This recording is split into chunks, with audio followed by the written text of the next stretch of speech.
네. 그래서 미래가 어떻게 될 거냐에 관한 얘기를 잠깐 했습니다만, 경제 정책에 관해서 잠깐 얘기를 하겠습니다. 한국 경제라고 했을 때 한국 경제와 관련된 거시적인 관련된 이제 산업 얘기했었고요. 경제를 또 나름대로 운전한다고 할 수 있죠. 어떻게 빠르게 운전할 거냐, 아니면은 좀 천천히 안전하게 할 거냐. 빠르게 운전한다는 것은 무슨 장점이 있죠? 목적지에 빨리 도달하는 게 있죠. 그 대신 무슨 부작용이 있을까요? 빨리 가다가 또 예상치 못한 사고를 부딪힐 수 있는 거죠. 천천히 가는 건 뭘까요? 천천히 이것저것 다 볼 수는 있겠지만 목적지에 천천히 도달하는 그런 게 있겠죠. 그래서 그 다음에 왼쪽으로 갈 건가 오른쪽으로 갈 건가 뭐 이런 등등의 큰 정책 같은 경우는 뛰어난 창업가들이 좋은 환경을 만났을 때 만들기를 하는 겁니다. 만약에 빌 게이츠가 한국에 있었다. 자, 여러분은 예상해 봅시다. 여러분이 빌 게이츠예요. 좋은 아이디어가 생각났어. 빌 게이츠가 개발한 윈도우 같은 게 생각이 났다 쳐죠. 여러분 나이가 몇 살이에요? 여러분이 그 생각났던 나이가 대학교 1학년이에요. 요거 진짜 괜찮다. 요걸로 창업해서 성공해 봐야 되겠다. 여러분이 좋은 대학을 다닌 학생이에요. 그럼 여러분이 그거를 사업을 시작해야 될 거 아니에요? 그럼 학교도 주로 안 가고 갔더라도 주로 땡땡이를 치면서 계속 그것만 하는 거예요. 그러면 그거를 여러분 교수님이 받아들였을까요? 아니면 여러분 집안에서 받아들였을까요? 여러분 친구들은 여러분들을 정상적인 사람으로 받아들였을까요?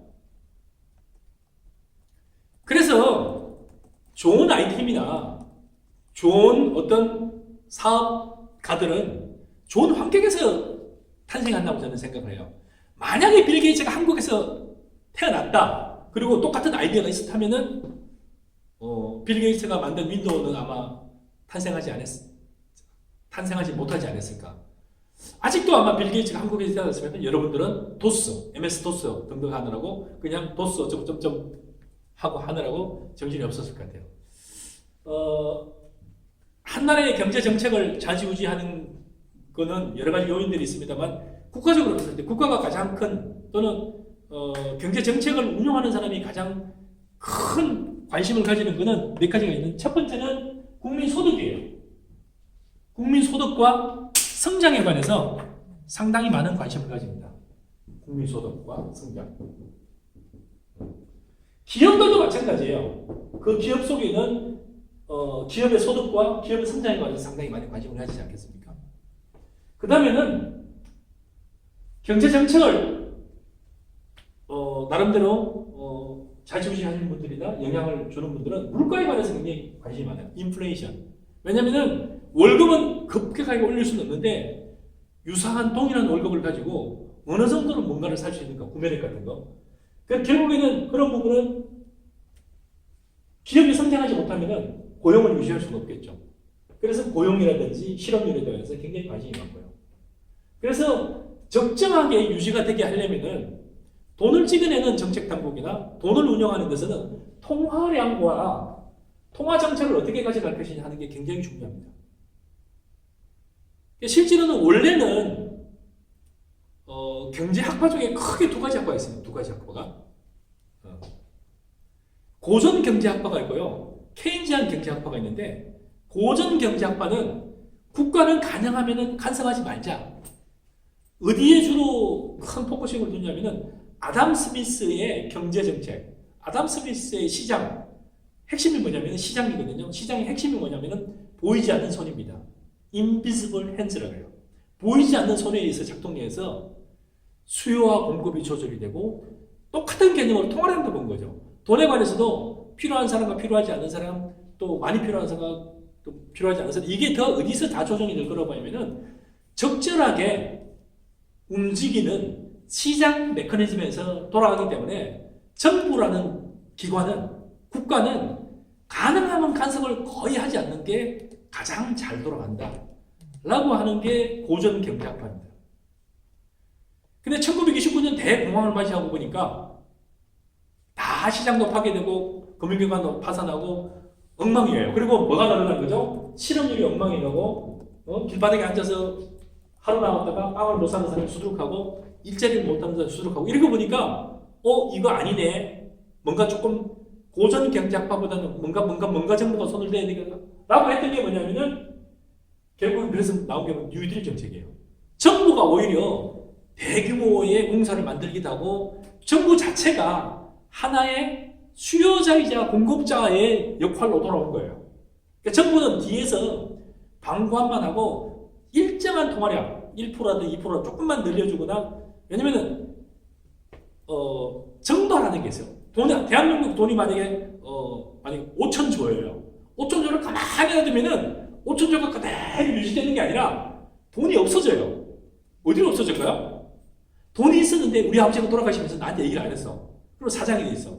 돈이 있었는데 금고에 넣었어. 안 돌아가. 그러니까 돈이 5천조가 돌아다니면서 활동을 해야 되는데 사장되거나 없어지는 돈이 계속 생기는 거예요. 이걸 자연장발이라고 그러거든요. 그래서 자연장발을 방지하기 위해서 국가는 해마다 1% 내지 3%의 돈을 계속 공급해 줘야 된다. 그 1% 내지 3%의 인플레이션이 발생하는 게 아니라 요 정도는 최소 해줘야 돈이 그대로 수준을 유지한다.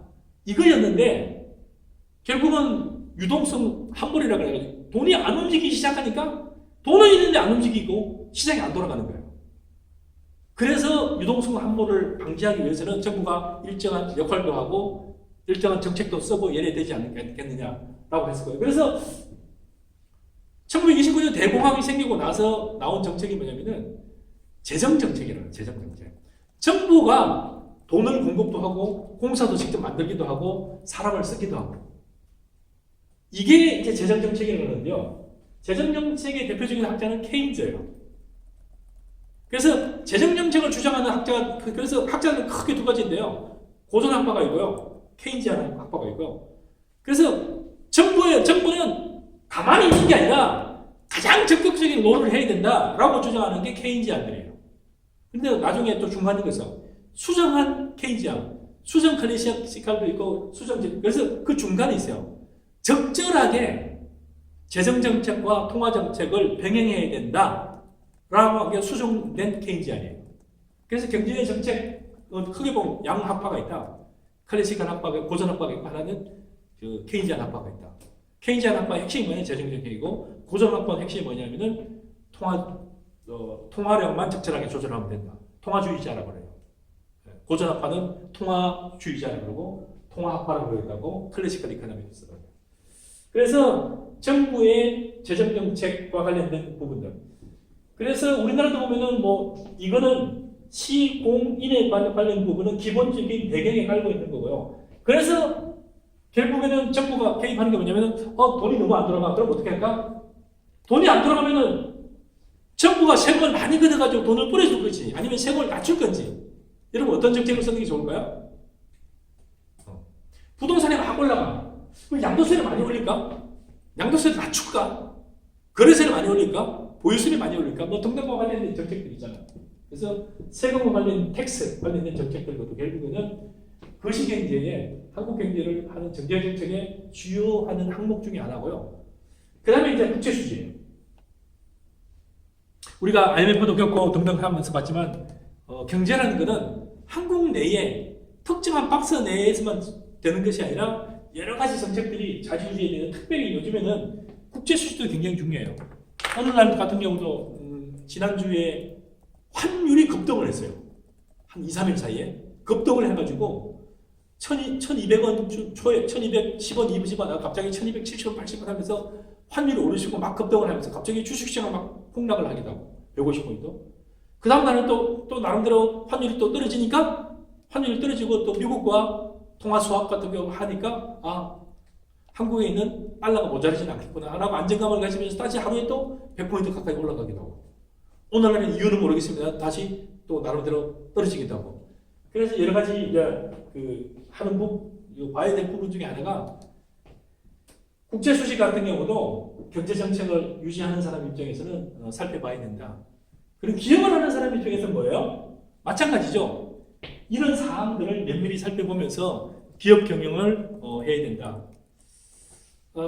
그래서 이제 여러분들이 한국 경제와 거시 경영을 통해 가지고 여러분의 기업들을 또 어떻게 운영할 건가 관련돼서 한번 살펴볼게요. 자, 산업 구조가 여러분의 기업들이라든지 또는 여러분들이 컨설팅하는 기업들.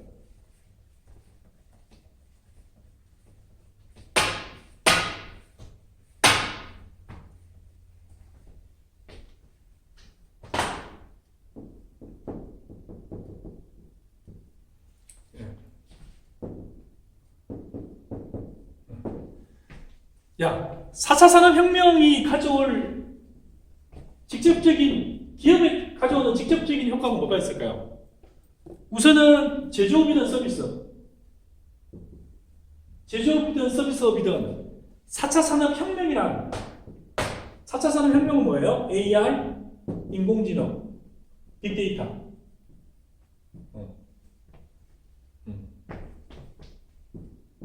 자, 새로운 게 여러분들의 그 기업을, 또 여러분들이 바라보는, 또 여러분들이 분석하는, 여러분이 자문하는 기업을 어떻게 변화를 시켰을까요? 여러분이 속해 있는 기업은 어떤 기업이에요? 또 여러분이 하고 사는 목표하는 게 있잖아요. 나는 창업을 하고 싶다. 나는 이런 일에 종사를 하고 싶다. 근무를 하고 싶다. 나는 이 새로운 뭔가를 창업하고 싶어. 자, 4차 산업과 관련된 창업 아이템이 뭐가 있을까요? 나는 4차 산업의 인재가 되고 싶어요. 작년 말에 제가 삼겹살을 한번 거하게 얻어먹었습니다. 왜냐하면 우리 교회 다니는 어떤 분이 자제가 연세대학교 석사를 졸업했어요. 군대를 가야 되는 때인데 이 친구가 취직을 했어요.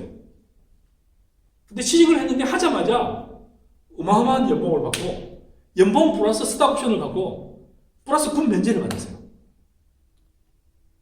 이 친구가 최근에 대학 다니면서 이제 작년에 올 2월에 졸업을 하는데, 작년 여름에 졸업했어요. 어쨌든 졸업을 했나 뭐 하나 이랬는데, 취직은 결국 작년 12월에 했는데, 취직하면서 뭘로 논문을 썼냐면요, AI 관련해가지고 논문을 썼어요. 중국에 가서 발표도 하고.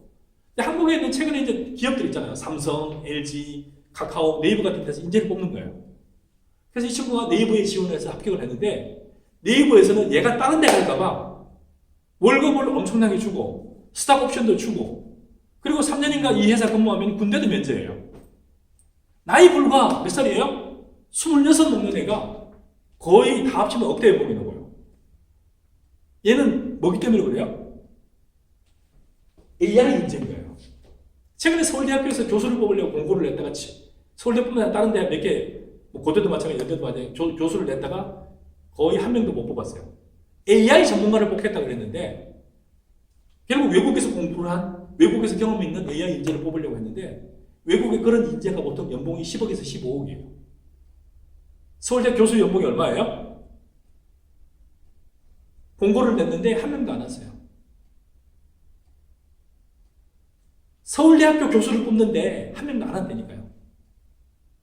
최근에 교육부가 무슨 정책을 쓰고 있는 거 아세요? AI 전문 교수는 원래 교수가 뭐냐면 겸직 겸직 자체를 못해요. 다른 걸. 교수하면 땡. 과외 선생하고 학원 선생하고 못해요. 저도 이 교수하면서 학원 선생 했으면 좋겠는데 못해요. 근데 교육부에서 AI 교수는 제외.